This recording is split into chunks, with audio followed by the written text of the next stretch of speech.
Welcome, Soul Visionaries. I am your host, Sherrod Cohen, and you are experiencing the Soul Vision Powercast. It's unfiltered and raw. We talk about anything from porn to politics, or even anything you may have heard or saw. Let's kick it.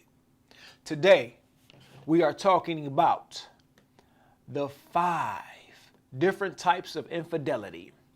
5 different types of infidelity. I got this from an article by Kathy Meyer. And we've all know someone that has cheated, been cheated on, may have experienced it ourselves. We choose to get over it in different ways. Cheating, is one of those things that is not a gender-based thing. It's not all women do it or all men do it. It's just something that a person does for various reasons. And today we're going to talk about the 5 different types of infidelity or cheating. Now, I'm going to read this article, and then I'm going to give a definition of infidelity, and then we're going to talk about the 5 different types. Here we go. If you have ever been the victim of infidelity, the first question you probably asked was, why? The consequences of infidelity are numerous, and it is only natural to want to know why your partner chose to cheat, even if knowing why doesn't bring you any relief. There could be any number of reasons, and there are many types of infidelity and cheating that could shed a little light on those reasons. What is infidelity?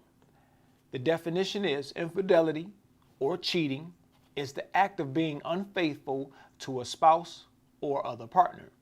It typically means engaging in sexual or romantic relations with a person other than one's significant other, breaking a commitment or promise in the act. In case of infidelity, each case of infidelity is different and fulfills a different need. Although knowing why a partner cheated likely won't lessen any pain you feel, being able to rationalize the behavior and define it will alleviate some confusion. It can also help you feel more confident in how you move forward from the situation, whether that means working on healing your relationship or moving on should you decide to split up. Now, number 1, opportunistic infidelity. Opportunistic infidelity occurs when one is in love and attached to their partner, but succumbs to their sexual desires for someone else. Typically, this type of cheating is driven by situational circumstances or opportunity, risk-taking behavior, and alcohol or drug use. As social psychologist Teresa E. Donato says, not every act of infidelity is premeditated and driven by dissatisfaction with the current relationship. Maybe they were drinking or in some other way thrown into an opportunity they didn't anticipate. After the fact, the more in love a person is with their partner, the more guilt they will experience as a result of their sexual encounter. However, feelings of guilt tend to fade as the fear of being caught subsides. Now, this person says, not every act of infidelity is premeditated and driven by dissatisfaction with the current relationship. Maybe they were drinking or in some other way thrown into an opportunity they didn't anticipate. I'm still one of those individuals say a person cheats because they want to. That's just point blank. Is not, I don't, even when it comes to like the alcohol or the drinking, you have a choice on how much you drink. You have a choice. You should know your limit. If you don't know your limit, you shouldn't be out just haphazardly, just drinking with any and everybody out there. So, I understand what they're saying, but for me, yeah, it's an opportunity. Because, you have those people that, succumb to the temptations of work relationships. You have those that may, have a neighbor or whatever, but, I still will always think that or feel that cheating is something that you do because that is what you wanted to do, and I don't think that you ever not premeditate what you're going to do, because it's not like they just came together, clothes fell off, and then we're naked. So I can't go with that one by Teresa E. Donato. So let's move on to the next one. Let's move on. Obligatory infidelity. This type of infidelity is based on the fear that resisting someone's sexual advances will result in rejection. People may have feelings of sexual desire, love, and attachment for a partner, but still end up cheating because they have a strong need for approval. In addition, their need for approval can cause them to act in ways that are at odds with their feelings. In other words, some people cheat not because they want to cheat, but because they need the approval that comes along with having the attention of others. I mean, this would probably be Aiken or, the same as the people on social media doing everything for likes and this and that and the other, dressing provocatively, taking shirts off or whatever. Every time you turn around, there's a selfie, there's a selfie, there's a selfie. Obligatory infidelity. Obligatory infidelity. Never heard of it, but I still don't agree with it. I still think that at the end of the day, and y'all tell me, I mean, I'm reading these definitions to you. You tell me if I'm wrong about any of this, because I would love to hear. Because I don't always think that I'm right, but I just have a feeling that no matter what definition or what type of infidelity they come up with, I still think at the end of the day, it's all based on what a person wanted to do in the first place. And they said, let's say, in other words, some people cheat not because they want to cheat, but because they need the approval that comes along with having the attention of others. That's called immaturity. That's a person that's very immature and lacks self-confidence. And how old are we? You know what I'm saying? I mean, I could see maybe someone in their, I could see teens doing it. I could see, for this reason, I could see somebody that's a teenager doing it or early 20s. But I just can't see anybody late 20s, early 30s succumbing to urges of wanting approval, so I'm gonna go sleep with somebody. Man, let's roll to the next one. Romantic infidelity. Sometimes, but not always, a deficit in an existing relationship leads people to have extradietic affairs. Extradietic. Okay, I don't know how to pronounce this word. Extradietic affairs, says Donato. This type of infidelity occurs when the cheater has little emotional attachment to their partner. They may be committed to their marriage and making it work, but they long for an intimate, loving connection with someone else. More than likely, their commitment to the marriage will prevent them from ever leaving their spouse. Romantic infidelity means pain for the other man or woman and the cheating partner. Rarely does it turn into a long-term committed relationship. Marital problems have to be quite severe before a spouse will leave the marriage for another person. Romantic infidelity, so there's something lacking at home. Something's lacking at home. They said they're committed to their marriage and making it work, but they long for an intimate, loving connection with someone else. Well, I mean, I don't think that seems like kind of like an oxymoronic statement, because they're stepping outside of their marriage, but they're committed to it.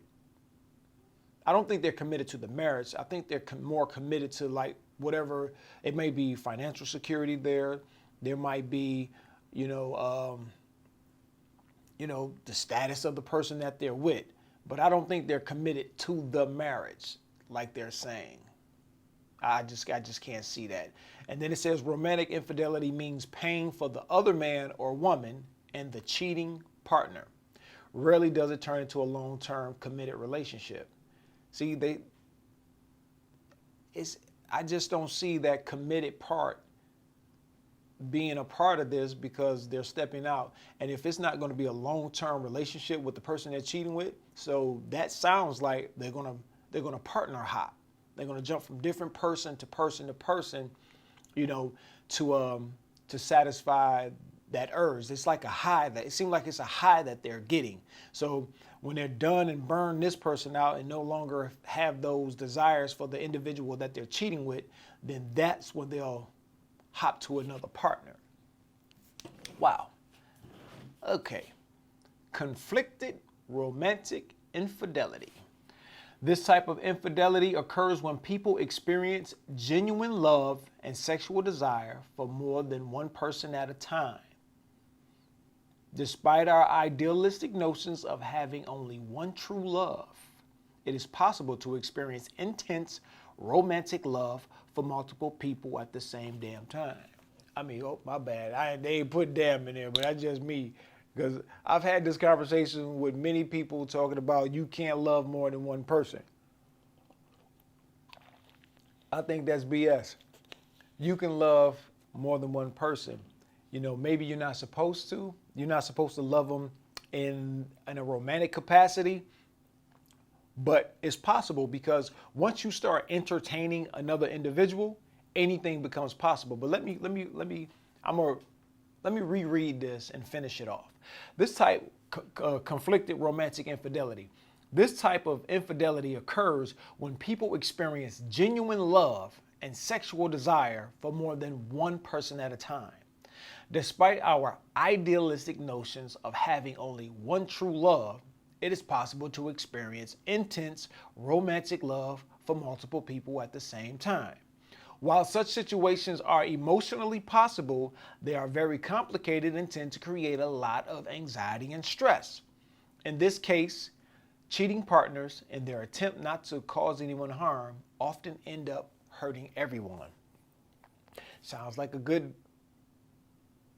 situation for polygamy. It sounds like, if you want more than one partner, hey, bring up polygamy and see the ideal of it and see if all partners are on board with it.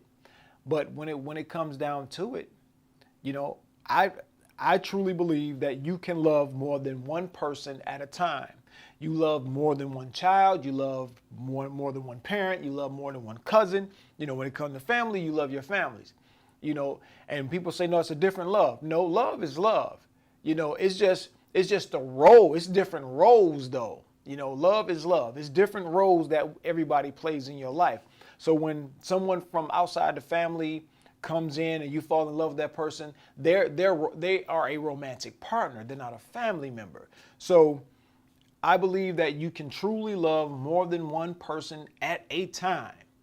If y'all doubt me on that, or if you think I'm wrong, hey man, hit me up in those comments section because I'll return. We can dialogue and maybe we can set something up and we can talk about, do a podcast on loving more than one person. So, and we're gonna jump off into the next one. It's called a commemorative infidelity. This type of infidelity occurs when a person is in a committed relationship but has no feelings for their partners, such as the ones when you just get into it because that person may have money. A lot of women get with dudes, don't have any emotional connection to them. It's just all financial. There is no sexual desire or love or attachment, only a sense of obligation keeping the couple together. Lacking love and lacking commitment to a current romantic partner are both tied to general feelings of relationship dissatisfaction, says DiDonato. These people justify cheating by telling themselves they have the right to look for what they are not getting in their present relationship. Unfulfilled desire. Let me go back to that. These people justify cheating by telling themselves they have the right to look for what they are not getting in their present relationship. And the fact that they're not getting in their present relationship is weird, right? because they're looking for something that they never had in the first damn place. You know, how can you say, oh, I'm just stepping out of this relationship because I don't have what I want in it when you never had it in the beginning? See, that's some weirdo shit right there. So what people need to do is, hey, find that person that you love.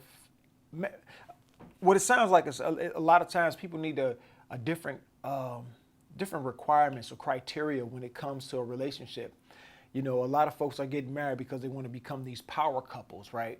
And then when they become they don't know how to become a power couple. They don't know what it takes. It's more than just marrying money together. A power couple is a team. So what you have a lot of time is a power struggle because, you know, each person, you know, these folks are competitive with one another and this and that and the other, or one person's competitive. It's not a team. They're not on the same page. They're not in sync.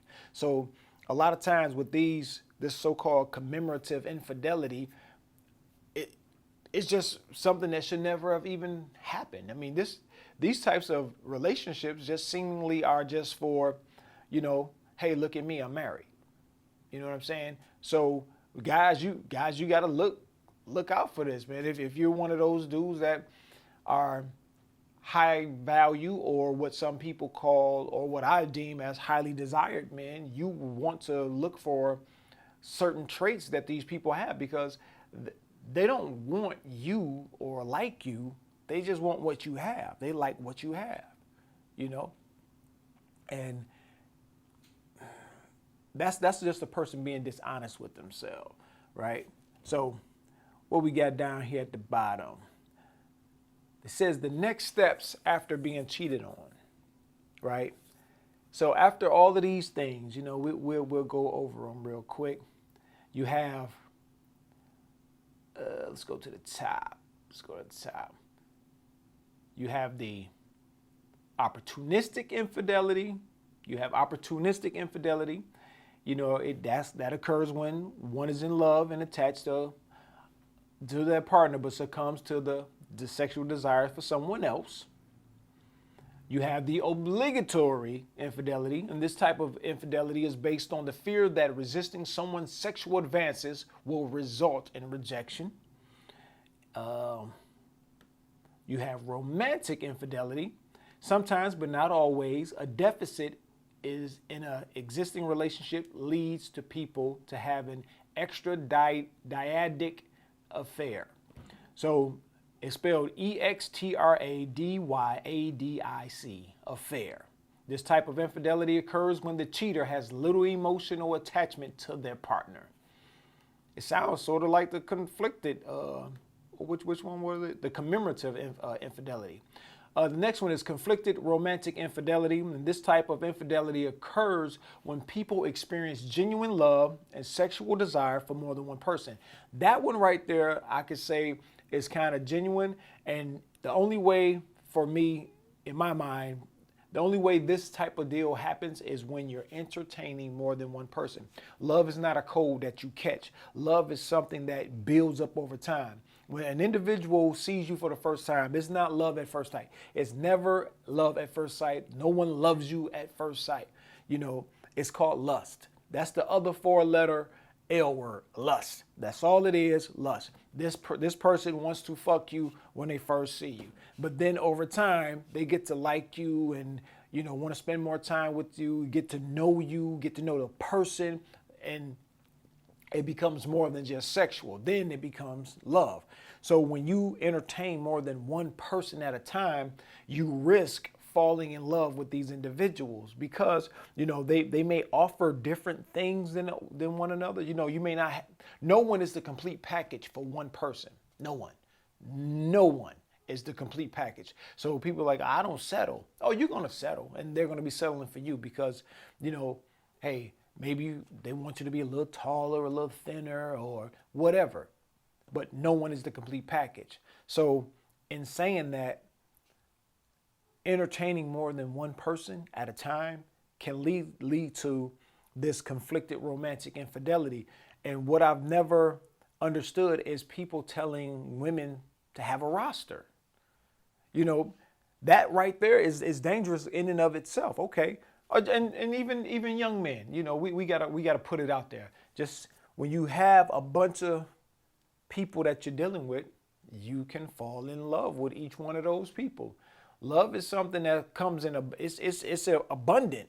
You don't ever run out of love. You can run out of money, you can run out of time, but you will never run out of love. Love is just something that's just there. You can give it away as much as possible, and you'll never run out of it unless you choose not to use it. So that's why I always say you have to control your emotions. Love is an emotion. You have to control it logically. You have to think logically. So instead of entertaining several individuals at a time in the dating process, try to do one at a time. Get to know one person. Hey, you give it a time frame or a range of time. Nope, that's not what I want. Then move to the next one. But hey, trying to entertain multiple people, hey, they could all be great people and you could fall in love with them. So that's conflicted romantic infidelity. Now, the commemorative infidelity, this type of infidelity occurs when a person is in a committed relationship, but has no feelings for their partner. And like I said, it can't be a committed relationship if the person is on the outside doing something else. So, like I said, when it comes to infidelity, when it boils down to it, people cheat because they freaking want to. Or, as I would say, fucking want to. That's why they cheat. And then it said, here's, the next steps after being cheated on. So here's their little advice. Now that your confusion has hopefully been alleviated, it's up to you to decide what steps to take next. Marriages and relationships can survive infidelity, but whether or not your survival will depend on what type of infidelity took place and how much work you're both willing to put in. It's only common sense to know that an opportunistic cheater will cheat regardless of how many times their cheating is discovered and forgiven. That said, any other reasons why your spouse cheated don't mean they won't cheat again. So keep that in mind when deciding what steps to take next. This was just a little short video. I saw this article. It was kind of interesting. And it's like, man, let me talk about this. Like I said, I've been on both sides of the fence. I've been the cheater and the cheated on. I've been the caught and the taught. So when it boils down to it, people cheat because they want to. You can put all these fancy labels on it. But at the end of the day, everybody cheats because they wanted to. They saw an opportunity. They went after it. And, not only an opportunity, they saw somebody they was interested in. They may work with these people, and y'all got to realize when your partner is at work, all of those hours, those late nights and long days and weekends with their coworkers, going out with the coworkers, we're just hanging. Yeah, a lot of times those work husbands and work wives and boyfriends and that's my brother at work, they're fucking. So, just keep in mind that those long hours away from home, those outings with co-workers, somebody getting smashed. Hey, that's just life. That's reality. That's the reality of it. So, like I said, if you have any comments, disagreements, agreements, or suggestions on topics to talk about, man, hit that comment section. Hey, man, let's talk freely. We're adults around here. Everything is unfiltered and raw. We talk about everything. There's nothing, we try not to restrict our dialogue. So, if you would, watch the video. Hopefully you like the video. If you like the video, you subscribe to the channel. And once you subscribe to the channel, you start sharing the content so we can grow the Soul Vision Powercast and get the word out that, we're trying to empower folks with just knowledge of everyday life, everyday situations. So, hey, stay tuned. I have another video dropping shortly. Thank you.